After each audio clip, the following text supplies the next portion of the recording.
बरसों पुराना गांव, चारों तरफ फैले खेत, मिट्टी की खुशबू, आम्र वृक्षों की छाया और बीच में एक प्राचीन तालाब। यह तालाब गांव की पहचान था। लोग कहते थे कि इस तालाब के किनारे पर कभी एक रहस्यमयी मटका दबा था, लेकिन समय के साथ वह बात दबी रह गई। गांव में एक लड़की रहती थी, गौरी। उम्र करीब 20 साल, चेहरा जैसे चांद की रोशनी, चाल में शालीनता और आंखों में मासूमियत। गांव वाले उसकी सुंदरता के साथ साथ उसकी दयालुता के भी कायल थे, लेकिन उसके मन में एक ऐसा राज था जिसे वह किसी से साझा नहीं कर सकती थी। गौरी अक्सर तालाब पर पानी भरने जाती थी। उस दिन भी दोपहर की तपती धूप में वह अकेली ही वहां चली गई। हवा में सन्नाटा था, तालाब का पानी चमक रहा था। उसने अपने घड़े को भरने के लिए जैसे ही किनारे पर कदम रखा, अचानक उसका पैर किसी ठोस चीज से टकराया। यह क्या है? गौरी झुकी और देखा कि मिट्टी में आधा दबा हुआ एक पुराना मटका पड़ा था। वह जर्जर हो चुका था। उसने जैसे ही उस पर पैर जोर से रखा, मटका टूट गया। अचानक नीला धुआं और आग जैसी चमक निकलने लगी। पानी में लहरें उठीं और आसमान में गूंजती हुई आवाज सुनाई दी। गौरी डर के मारे पीछे हट गई। आजादी! आह! सदियों बाद आजादी!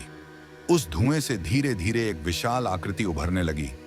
कंधों तक लहराते बाल, आंखें लाल जैसे अंगारे, शरीर इतना बड़ा कि आधा तालाब ढंक जाए। वह था जिन्न। गौरी के होंठ सूख गए, दिल धड़कने लगा। कौन कौन हो तुम? उसने कांपते स्वर में पूछा। जिन्न ने आकाश की ओर हाथ फैलाए और गरज कर बोला, मैं वही हूं जिसे सदियों पहले इंसानों ने इस मटके में कैद कर दिया था, लेकिन आज तुम्हारे कारण मैं आजाद हुआ हूं। गौरी डरते डरते कह बैठी, तो अब तुम मुझे छोड़ दोगे ना? जिन्न ने उसकी ओर घूरा, आंखों में अजीब चमक थी। छोड़ दूं? नहीं लड़की, तूने मुझे आजाद किया है, इसलिए मैं तेरी 3 इच्छाएं पूरी करूंगा, लेकिन बदले में एक आखिरी इच्छा मेरी भी होगी। गौरी स्तब्ध रह गई। वह समझ गई कि जिन्न को हल्के में नहीं लेना चाहिए, लेकिन फिलहाल उसकी जान बची रहना ही बड़ी बात थी। गौरी तालाब के किनारे खड़ी थी। धूप अब भी तेज थी, लेकिन तालाब के ऊपर फैले नीले धुएं और जिन्न की छाया ने माहौल को और भी रहस्यमय बना दिया था। जिन्न ने गहरी आवाज में कहा, लड़की, सोच समझकर अपनी इच्छाएं मांग।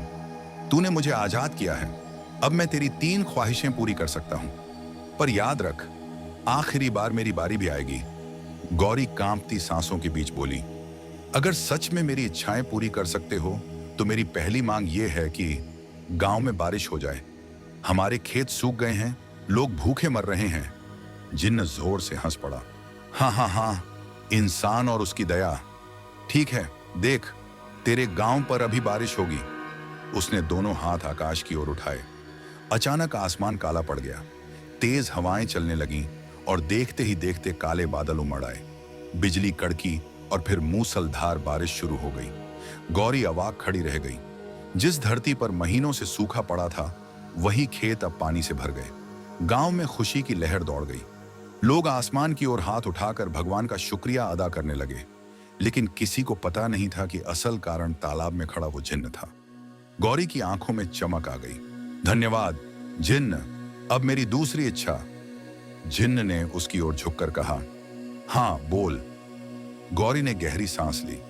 गांव के गरीब किसान जिनकी जमीन बंजर हो चुकी है, उनकी जमीन उपजाऊ बना दो, ताकि सबके घरों में अनाज हो, कोई भूखा ना रहे।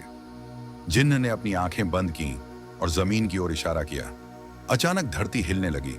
सूखी बंजर जमीन में हरियाली उगाई। खेतों में गेहूं, धान और मक्का झूमने लगे।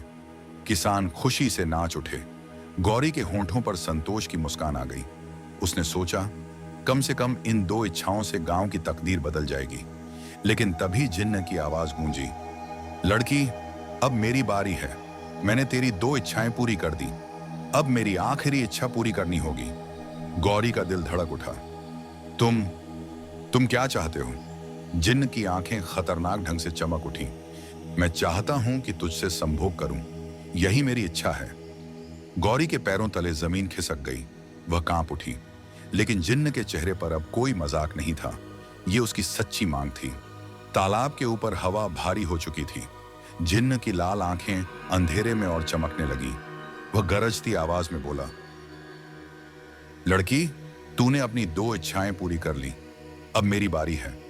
मैं तुझे पाने आया हूं। गौरी पीछे हटने लगी। उसका दिल जोरों से धड़क रहा था। नहीं, ऐसा मत करो, उसने कांपते हुए कहा। जिन्न मुस्कुराया। अब मना करने का समय नहीं। तूने वादा किया था और जिन्न अपना हक लेता है। वह धीरे धीरे उसकी ओर बढ़ा। उसकी छाया तालाब की लहरों में कांपने लगी। गौरी की सांसें तेज हो गईं। उसने आंखें बंद कर लीं, जैसे मौत सामने खड़ी हो। लेकिन तभी जिन्न अचानक रुक गया। उसकी नजर गौरी के पेट पर टिक गई। कुछ पल वह चुपचाप देखता रहा, फिर गहरी आवाज में बोला, ये क्या है? तेरे भीतर एक जिंदगी पल रही है। गौरी सहम गई। उसने चुप रहना चाहा, पर आंसू आंखों से बह निकले। जिन्न की आवाज और तेज हो गई। सच बता, ये बच्चा किसका है? बोल। गौरी अब और नहीं छुपा पाई। कांपते हुए बोली, ये बच्चा मेरे प्रेमी अर्जुन का है। हम दोनों एक दूसरे से बेहद प्यार करते हैं, लेकिन किसी को इसका पता नहीं। अगर गांव वालों ने जान लिया तो मेरी बदनामी हो जाएगी, मेरी जिंदगी बर्बाद हो जाएगी। जिन्न ने गहरी सांस ली। उसकी आंखों में पहली बार गुस्से की जगह हैरानी थी। तो तू पहले से ही पेट से है और मैंने सोचा कि तू मेरा शिकार होगी। गौरी रोते हुए बोली, कृपया मुझे छोड़ दो। मैं अपनी इज्जत बचाना चाहती हूं। अगर तूने मेरी मदद न की तो गांव वाले मुझे जीने नहीं देंगे। जिन्न ने कुछ देर सोचा। उसकी आंखों की आग धीरे धीरे ठंडी होने लगी। तो यही राज है। ठीक है लड़की, मैं तुझे नहीं छूऊंगा, लेकिन याद रख, अब तेरा ये राज छुपेगा नहीं। गांव वाले जरूर सवाल करेंगे कि तू अकेली तालाब में थी और मेरे साथ दिखी। तब सब तुझ पर उंगली उठाएंगे। गौरी की सांसें थम गईं। उसे एहसास हुआ कि उसकी बदनामी सचमुच अब पूरे गांव में फैल सकती है। लेकिन अचानक उसके दिमाग में एक विचार कौंधा। बरसात थम चुकी थी। आसमान साफ हो रहा था, लेकिन तालाब के ऊपर कीचड़ और भारी हवा अब भी मंडरा रही थी। गौरी थकी और डरी हुई। उसके कपड़े भीग चुके थे, बाल उलझ गए थे और चेहरे पर आंसुओं के निशान साफ दिख रहे थे। गांव के कुछ लोग पहले ही वहां पहुंच चुके थे। उन्होंने दूर से ही नीले धुएं और चमकती आग जैसी रोशनी देख ली थी। अब सबकी नजरें गौरी और उस अजीब नजारे पर थीं। ये तो वही तालाब है। गौरी अकेली यहां क्या कर रही थी? और ये अजीब धुआं, क्या सचमुच कोई जिन्न निकला था? गांव वाले आपस में कानाफूसी करने लगे। गौरी ने उनका चेहरा देखा तो दिल बैठ गया। अब अगर उसने सच्चाई बता दी तो सबको मालूम हो जाएगा कि वह पहले से ही पेट से है। इसी बीच एक बूढ़ा आदमी बोला, मैंने अपनी आंखों से देखा, तालाब से एक विशाल काला साया निकला था। यकीन मानो वो जिन्न ही था और गौरी वहीं खड़ी थी। इसका मतलब? भीड़ में सनसनी फैल गई। ओह, तो क्या गौरी का उस जिन्न से कोई रिश्ता रहा? नहीं, ये तो अपशकुन है। गांव की इज्जत मिट्टी में मिल जाएगी। गौरी ने देखा कि सबकी उंगलियां उसकी ओर उठ रही हैं। उसका दिल कांप रहा था, लेकिन तभी उसने अपने आंसू पोंछे और गहरी सांस ली। हाँ, उसने अचानक ऊंची आवाज में कहा। गांव वाले चौंक गए। गौरी ने सिर झुकाकर बोला, सच है कि तालाब से जिन्न निकला था और उसी ने मुझे छुआ। उसी के कारण मैं अपवित्र हो गई। ये बच्चा भी उसी का है। भीड़ सन्न रह गई। कुछ औरतें मुंह पर हाथ रखकर बोलीं, हाय राम, तो ये सच है। गौरी रोने का नाटक करने लगी। मैंने जानबूझकर कुछ नहीं किया। उसने मुझे मजबूर कर दिया। अगर मैं इनकार करती तो वो पूरे गांव को बर्बाद कर देता। मैंने सबकी भलाई के लिए सह लिया। अब माहौल बदलने लगा। जो लोग पहले उसकी निंदा कर रहे थे, वही अब कहने लगे, बेचारी, उसने गांव बचाने के लिए अपना बलिदान दिया। हाँ, वरना जिन्न सबको मार डालता। भीड़ की बातें सुनकर गौरी ने चैन की सांस ली। उसका दांव सही बैठा था।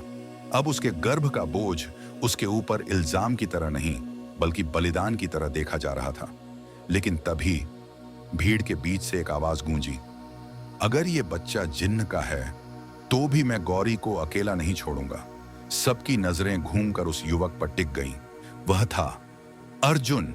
भीड़ में एक हलचल मची। अर्जुन कदम बढ़ाकर गौरी के पास आया।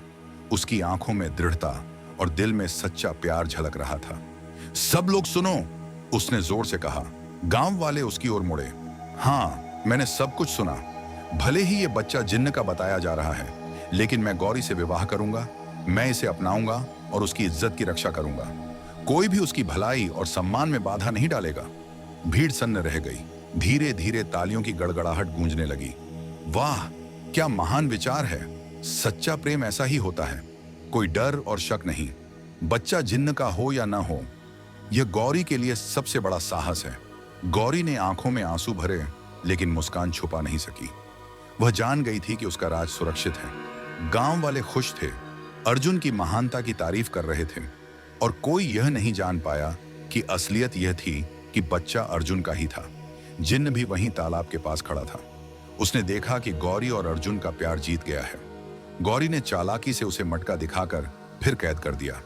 अब तुम वापस उसी जगह पर रहो, कोई और तुम्हारी आजादी का मौका ना पाए।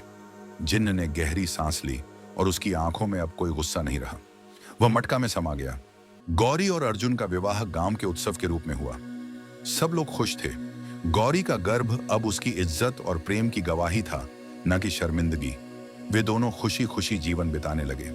उनके बीच प्रेम, समझदारी और धैर्य की मिसाल बन गई। गांव वाले उनकी कहानी लंबे समय तक याद रखेंगे। सच्चा प्रेम और साहस हर मुश्किल को पार कर सकते हैं। बुद्धि और समझदारी का उपयोग करके डर और लालच को मात दी जा सकती है। दिखावा और अफवाहें कभी भी सच्चाई और विश्वास की ताकत को हरा नहीं सकते।